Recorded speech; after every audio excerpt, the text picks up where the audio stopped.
Okay, I'm going to refine paper 2 from your spring mocks, which was the calculator paper. Question 1, factorise fully. I can see 6w as the HCF, so it's going to be 6w lots of 2 plus 3w. Question 2, m is the midpoint of PQ, find the value of A. I can see A is to do with the y coordinates, so I'm going to see what's going on in the y direction. M is the midpoint. From 6 to -1, I've changed by 7. So if M is the midpoint, I'm going to go another 7 down. -1 subtract 7 gives me -8. So A is -8. Question 3, work out, this is a single matrix. I'm going to ignore the 3 for a sec and multiply these matrices together. So I'm going to do 4, 2 times 2 minus 1 gives me 8. Take away 2 gives me 6. And then 1, 0 times 2 minus 1 gives me 2. Take away 0 is 2. 4, 2 times 0, 5, 0 plus 10 is 10. 1, 0 times 0, 5 is 0 plus 0 is 0. And now I'm going to multiply that all by 3. Gives me 18, 36, 0. Question 3b. Work out the values of A and B. I'm going to use matrix multiplication, so this row times this column gives me this element. So 7 times 2 is 14, plus a squared times a is a cubed, is equal to 78. Subtract 14 on both sides. So a cubed is 64. Cube root, so a is equal to 4. Now I'm going to do this row times this column, so 2b subtract 5a is equal to 12. If a is 4, this is going to be 2b take 20 equals 12, so 2b is 32, so b is 16. So a is 4 and b is 16. Question 4. Line A has equation y plus 4x equals 6. B is parallel and passes through this point. The point D, 2D lies on the line. Work out D. If it's parallel, it has the same gradient. So I'm going to find the gradient of this line by making y the subject. Y is negative 4x plus 6. So the gradient is going to be negative 4 if it's parallel. So it's y is negative 4x plus c. Passes through 2, 1. So 1 equals negative 4 lots of 2 plus c. So 1 is negative 8 plus c, so c is 9. So the equation of the line is y equals negative 4x plus 9. I'm going to substitute in these coordinates for x and y. So 2d equals minus 4 lots of d plus 9. Add 4d, so 6d is 9. So d is 9 over 6, or 3 over 2. Question 5. Work out all the negative integer values of x for which 3x squared is less than 48. So I'm going to divide by 3 on both sides. X squared is less than 16. And then I'm going to think about sketching a quadratic. So actually, I'll get everything onto one side. X squared minus 16 is less than 0. So it's going to be x plus 4, x minus 4 is less than 0. Sketch a quadratic. So it's going to intersect at negative 4 and at 4. And look like this, negative 4 and 4. I want x to be less than 0, so I want this section. So it's going to be x is less than 4 but greater than negative 4, but it wants the negative integer values. So that means x could be negative 3, negative 2, or negative 1. Those would be my solutions. Question 6. Prove algebraically for n is an integer that this is always even. I'm going to expand my numerator, so I'll get 4n squared plus 4n plus 1 when I expand my first bracket, subtract 4n squared subtract 4n plus 1 when I expand this second bracket, all over 4. So I'm going to have 4n squared plus 4n plus 1 subtract 4n squared plus 4n minus 1 all over 4. My 4n squareds cancel. 4n plus 4n gives me 8n. My 1's cancel over 4. Gives me 2n. And then I'm just going to restate the thing they asked me to prove. So I'm going to say, which is always even. Because 2n is the expression that we use for an even number. Question 7. How many integers between 200,000 and 400,000 can be formed using these digits? With no repetition of any digit.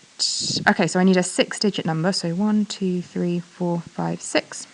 My first digit, if it's between 200,000 and 400,000, my first digit must be a 2 or a 3. So a 2 or a 3. So there are two or a 3. There are 2 options for that first digit. My second digit, now that one of these has gone, I'm going to be left with 1, 2, 3, 4, 5 numbers, 5 digits left to choose from. And then 2 digits will be gone, so I have 4, 3, 2, 1. Times those all together gives me 240. 8. A curve has equation, at 2 points, the rate of change of y with respect to x is 4. Work out an equation. This rate of change of y with respect to x is another way of saying dy by dx. I'm going to differentiate. dy by dx is going to give me 3x squared minus 10x. And if that is equal to 4, I'm going to turn this into an equation. 3x squared minus 10x equals 4. And then make it equal to 0, like the form they want. So it's going to be 3x squared minus 10x minus 4 is equal to 0. Part B, hence work out the 2 possible values of x to 3SF. This is telling me I'm probably going to use the formula to solve this quadratic. So I'm going to throw my values straight into the formula. X is equal to 10 plus or minus the square root of minus 10 all squared minus 4 lots of 3 lots of minus 4 all over 2 lots of 3. And I get x is 3.69 and x is negative 0.361 to 3SF. 9. The first 3 terms of a linear sequence are given by this. Work out an expression for the 4th term, so that would be the next term. You can see it's going up by 4k. So I'm just going to add 4k to find this term, so it's going to be 30 plus 12k. The 100th term of the sequence is 525. Work out the value of k. So I'm going to see if I can find an expression. So let's write n and then my term. So my first term, my second term, my third term. So I've got 30 plus 4k, 30 plus 8k. I'm going to find an expression for this little thing that I'm adding on, this 8k, 4k thing. So let's call that the difference, the bit that we're adding on. So I can see here I don't add on, it's like 30 plus 0 lots of k. Here it's like 30 plus 4k, 30 plus 8k. And I can see, and then it's going to be 30 plus 12k. I can see this is going up in 4k's. Here I've got 1 lot of 4k, 2 lots of 4k, 3 lots of 4k. The next one would be 16k, would be 4 lots of 4k. So 1 lot of 4k, 2 lots of 4k, 3 lots of 4k, 4 lots of 4k. It's always 1 less than this number, lots of 4k. So here I've got 0 lots of 4k, 1 lot of 4k. So for my 100th term, sorry, this is just doing this bit on the spot. For my 100th term, it's going to be 30 plus 1 less than 100. So 99 lots of 4k. And that is equal to 525. So I'm going to just expand this. So I'll get 30 plus 396k equals 495. And then subtract 30, divide by 396. I'm going to get k as 5 over 4. 10. Here are four sketch graphs. Circle the letter of the sketch graph that represents this. 3 times 2 to the x. I can see this is an exponential. So it's going to have this kind of shape because there's no, it's not 2 to the negative x, in which case there'd be a reflection in the y-axis and it would be that shape. So it's going to be this kind of shape, therefore it's not going to be A or B. It's going to be C or D. And I can see I've got these points where it intersects with the y-axis. So that's when x is 0. So I'm going to sub in when x is 0, and I get 3 times 2 to the 0. Anything to the 0 is 1, so this is going to be 3. So this is going to be my point, because it's going to pass through 0, 3 rather than 0, 6. Question 11. Here's a right-angled triangle. You're given that A is greater than 5. Use trig to work out the range of values of x. Okay, if A is greater than 5, I'm just going to think about what this dimension could be. So if A is greater than 5, then the smallest, A minus 3, must be greater than 5 take away 3. 5 take away 3. So a minus 3 must be greater than 2. Am I doing that right? 5, sorry, this dimension must be greater than 2, because 5 take away 3 is going to give me 2. Yes, 5a minus 3 is going to be greater than 2. So this dimension could be as small as 2, greater than 2, and now I'm going to think about what's the largest it could be. So it's the adjacent, which means it must be smaller than the hypotenuse, which means it must be less than 4. I'm going to call this dimension, let's call it y. So it's going to be greater than 2, but it's going to be less than 4, okay, because it can't be longer than the hypotenuse. Use trig, so I can see I've got the adjacent and the hypotenuse. I'm thinking about cos. So cos of x is going to be between, if this dimension was 4, then cos of x would be adjacent, 4 over hypotenuse over 4 would be 1. So cos of x would be 1. And if this dimension was 2, if the adjacent was 2, then cos of x would be 2 over 4, would be a half. So cos of x is going to be between a half and 1 if this dimension is between 2 and 4. I'm going to think about the graph of cos. So it's between these values. If cos of x is between 1 and a half, it's this section of the graph. And I know that cos of a half is, cos of 60 is a half. Inverse cos of a half is 60. So it's going to be for this section of the graph. So between 0 and 60. So x must be greater than 0, but less than 60 degrees. Question 12. Work out the gradient of this curve where x is -1. The first thing I need to do is simplify this, this fraction before starting to differentiate. So gradient, dy by dx. But I'm not ready to differentiate until I've simplified this.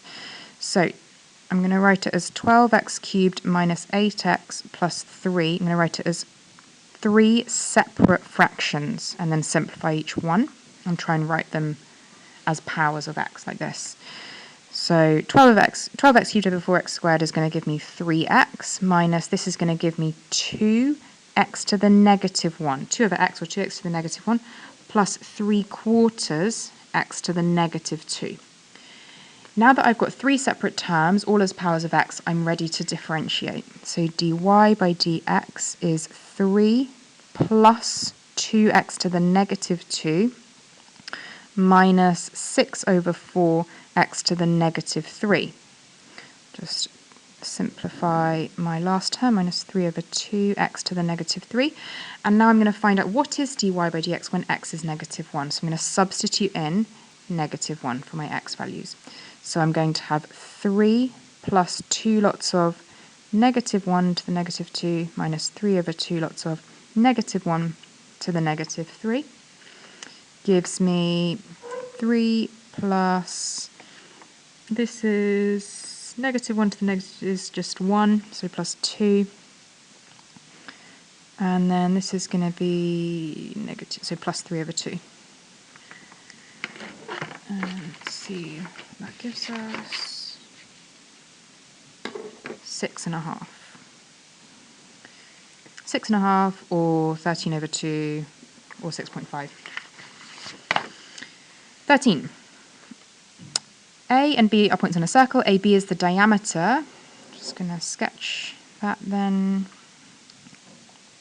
So let's say this is -2, 5. And let's say this point is 4, 13. And I've got the diameter.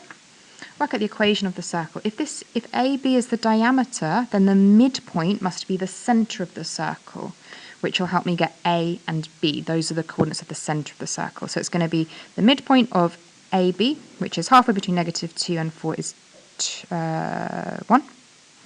And halfway between 5 and 13 is going to be 9. So far I'm ready to do the left-hand side of my equation. It's going to be x minus 1 all squared plus y minus 9 all squared is equal to, now I need to find the radius. The radius is the distance from the center to the circumference.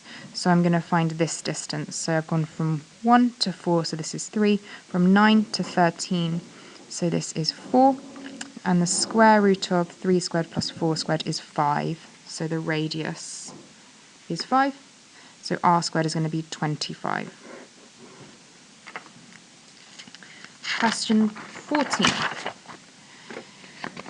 PQRS is a cyclic quadrilateral, angle PSR is 4, lots of x plus 15, angle PQR is 40 degrees smaller than PSR.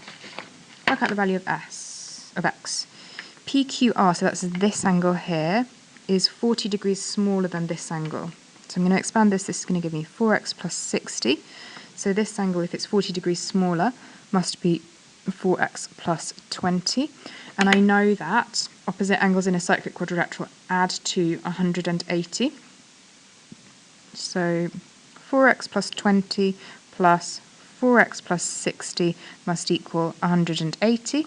So 8x plus 80 equals 180. So 8x is 100, so x is 12.5. 15. Simplify fully. I am going to write this as a single fraction. So the LCM is going to be 10 of 2 and 5. So I've multiplied by 5, so I'm going to have 5x over 10 multiplied by 2 plus 6x over 10 gives me 11x over 10. I'm dividing by, I'm going to write this as the square root of x over 6 over the square root of 4. So I've got 11x over 10 divided by the square root of x to the 6 is x cubed, because it's the same as to the half. Square rooting is the same as to the half, so you to half over 2. And then keep flip change, 11x over 10 times by 2 over x cubed. I can divide through by an x, so that will become x squared. I can divide through by 2, so that will become 5. So I'm going to be left with 11 over 5x squared over 5x squared. 16. Here's an isosceles triangle. All the angles are acute. The area is 120. Work out the size of angle y. So this is going to be also y, and this will be 180 minus 2y. Minus 2y. The area is 120. I know that the area of a triangle is half AB sine C, where A and B wrap around angle C. So if this is A and this is B, then this is angle C. So I'm going to say a half times A times B times sine of 180 minus 2y is equal to 120, equals my area. And so let's do 0.5 times 16, 128, sine of 180 minus 2y equals 120. Divide both sides by 128. 120 divided by 128. So sine of 180 minus 2y equals 15 over 16. Take inverse sine of both sides. So 180 minus 2y, inverse sine of 15 over 16 is 69.6. 69.6 degrees, always with angles to 1 dp, unless it specifies otherwise. And then I'm going to solve to find y, so I'll take away 69.6 on both sides and add 2y to both sides. 2 minus answer. 2y is 110.4, divide by 2. So y is 55.2 degrees.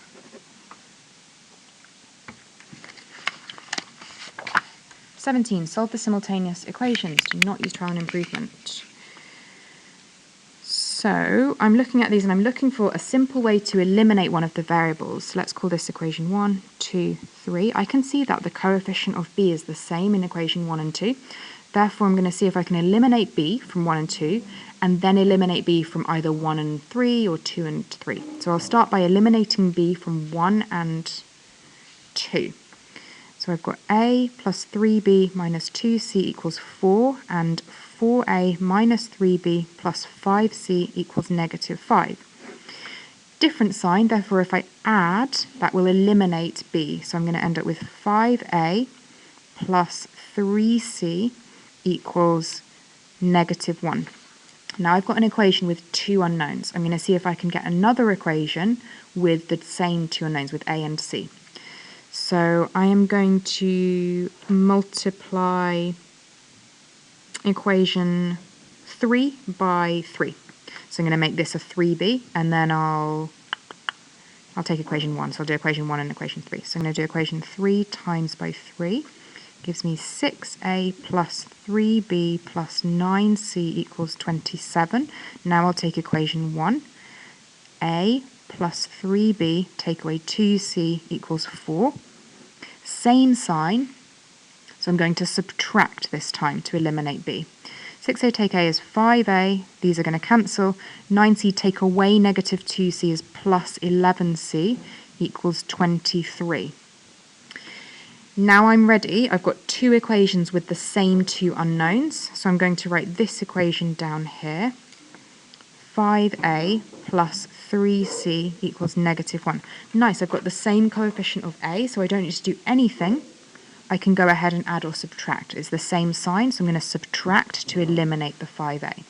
11c take away 3c gives me 8c. 23 take away negative 1 gives me 24. Nice, I've got a whole number for c. That's a nice, cozy feeling. I think I'm on the right tracks. Now that I've got c, I'm ready to find a. I'm going to substitute into, let's go for this equation. So I've got 5a plus 3 lots of 3 equals negative 1. So 5a plus 9 is negative 1. Take away 9 on both sides. 5a is negative 10. A is negative 2. Aha, another nice whole number. I'm feeling good. Now I'll substitute back into, I need to find b. Let's go for equation 3, because that's just got one lot of b. So I'm going to have 2, so equation 3, I've got 2a, so that's going to be 2 lots of negative 2, plus b, plus 3c, so 3 lots of 3, equals 9. Negative 4 plus b plus 9 equals 9. So I'm going to be left with b is equal to 4. So we get a is negative 2, b is 4, c is 3.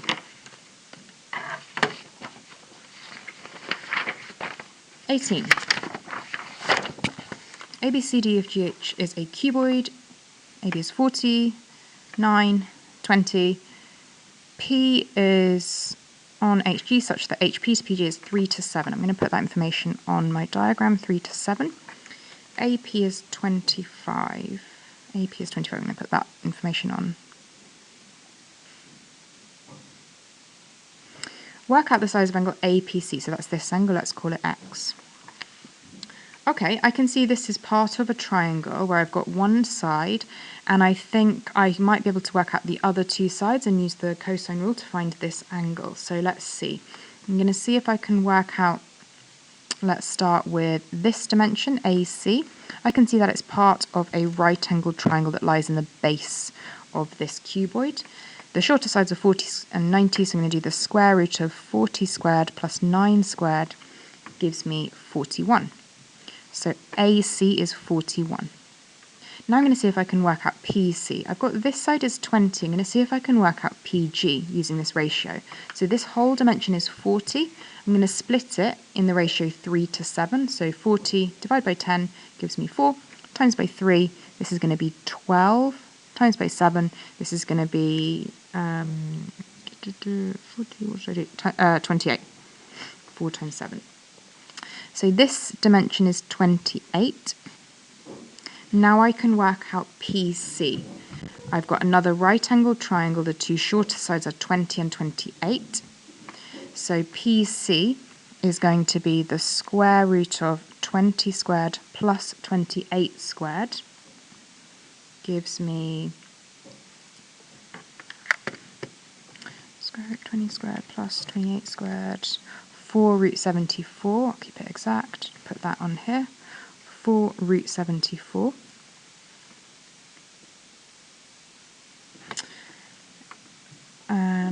Great, and I'm ready to work out x now, so I'm going to use the cosine rule for angles, so cos of x is equal to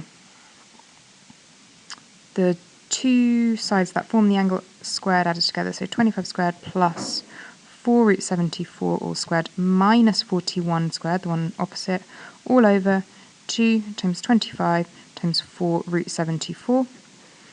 And if I do inverse cos of that in my calculator, I'm going to get x is 85.7 degrees. Expand and simplify. I'll start with the first two brackets. So I'm going to get 6x squared minus 9x. Do the next plus 8x minus 12. Simplify. 6x squared minus x minus 12. Multiply that by 5x minus 2. I'll start with the 6x squared. So I'll get 30x cubed minus 12x squared. Now I'll do the minus x. Minus 5x squared plus 2x. Now I'll do the minus 12. Minus 60x plus 24. Collect like terms. So I'm going to get 30x cubed minus 17x squared minus 58x plus 24.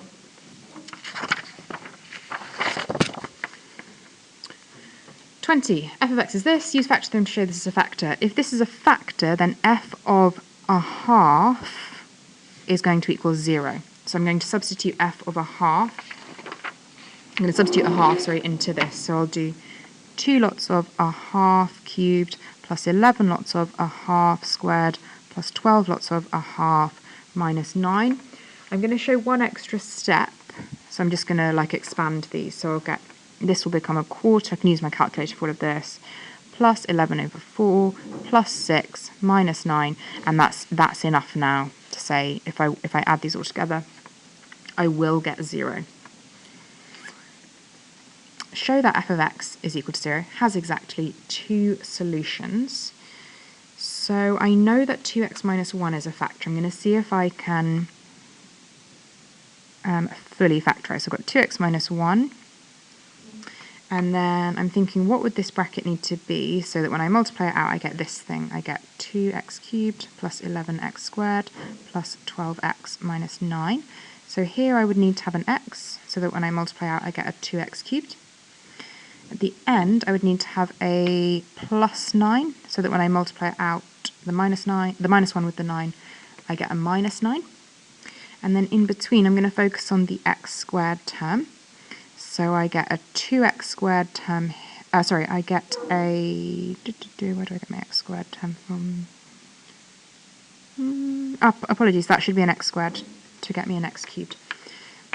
So I get a 2x squared, and I want an 11x squared. So 2x squared, and then I'm going to need to add 9x squared. 9x squared? Sorry, 2x squared. Oh, what am I doing? I get a minus 1x squared. There we go. A minus 1x squared. I want an 11x squared, so I need to add 12x squared to that. So the x term here, which is going to multiply by that, is going to give me the x squared times this is going to be 6 to get me a plus 12x squared. So plus, let's just check. I get a minus x squared plus 12x squared gets me 11x squared. Good. Let's check for the x term. I get a minus 6x plus an 18x. Yeah, that gives me a plus 12x. The other way I can get this thing is using long division. I'll just show you that quickly. 2x minus 1, I'm dividing 2x cubed plus 11x squared plus 12x minus 9 by 2x minus 1. I'm going to get an x squared, 2x cubed minus x squared, subtract 12x squared plus 12x, divide this term by 2x, gives me plus 6x, multiply 12x squared minus 6x, subtract 12x minus negative 6x is 18x, drop the minus 9, divide 18x by 2x gives me plus 9, multiply 18x minus 9, yeah, I get 0 as a remainder, which means 2x minus 1 is a factor. So I get x squared plus 6x plus 9 is the other factor. So let's see, we've got 2x minus 1, and then x squared plus 6x plus 9 is equal to 0, because we were solving an equation. So I get a solution from here, which is x is a half, and from here I'm going to see if I can factorise. I'll get x plus 3 times x plus 3, so I get the same one solution, which is x is negative 3. So I've shown that I get two solutions, which is what they asked me. 21. Work out the values of x between 0 and 360 for which 2 tan squared is equal to 3 to 1 dp. Show you working. Okay, I'm going to try and make tan x the subject. So tan squared x is 3 over 2, which means that tan of x is plus or minus the square root of 3 over 2. I want the values of x between 0 and 360. I'm going to do a quick sketch of the graph of tan. So it goes like this. And now I'm up to 360. I can see that for tan x is the positive square root of 3 over 2. That's going to be when tan x is positive, I'll get two solutions. The first solution I'll get by just doing inverse tan of root 3 divided by 2. Gives me 50 point, always to 1 dp for, and it specifies anyway, so 50.8. So I'm going to write that down as one solution, 50.8 degrees. And then I'll get this next solution, tan just repeats every 180 degrees. I'm just going to add 180, 230.8 to 1 dp, 230.8 degrees. Okay, I've dealt with the plus root 3 over 2. Now I'm going to think about the negative root 3 over 2. And I can see again that there's going to be two solutions, one here and one here.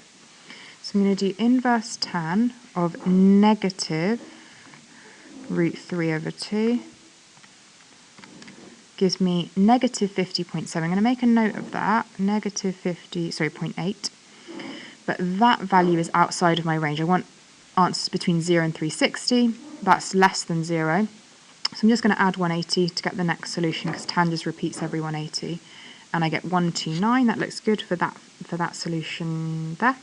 So 129.2, 129.2 degrees, and then add 180 again, 309.2, 309.2 degrees. 22. Using powers of 2 or otherwise, work out the non-zero value of x for which 16x to the power of x is equal to 1 over 2 to the power of 3x. I'm going to try and get both sides in this form, 2 to the power of something equals 2 to the power of something, because then I can just equate my indices. For the left-hand side, I can write 16 as 2 to the power of 4. So 16 to the power of x is 2 to the power of 4 to the power of x. That's just the inside bit of that bracket. And all of that is to the power of x. And on the right-hand side, I can write this as 2 to the power of negative 3x. That's another way of writing 1 over 2 to the power of 3x. I'm going to neaten up my left-hand side. So I'm going to have 2 to the power of 4x inside my square brackets, all to the power of x. It's 2 to the negative 3x. And let's go again. I need to multiply. So 2 to the 4x squared equals 2 to the negative 3x. Now I'm ready to equate my indices. So 4x squared is equal to negative 3x. So 4x squared is equal to negative 3x. I've got a quadratic. I'll get everything onto one side, keep x squared positive. So 4x squared plus 3x equals 0. Factorise out x. X lots of 4x plus 3 equals 0. So either x is 0 or x is negative 3/4. It asks me for the non-zero value of x. Therefore, I'm just going to give negative 3/4 as my answer. X is negative 3/4.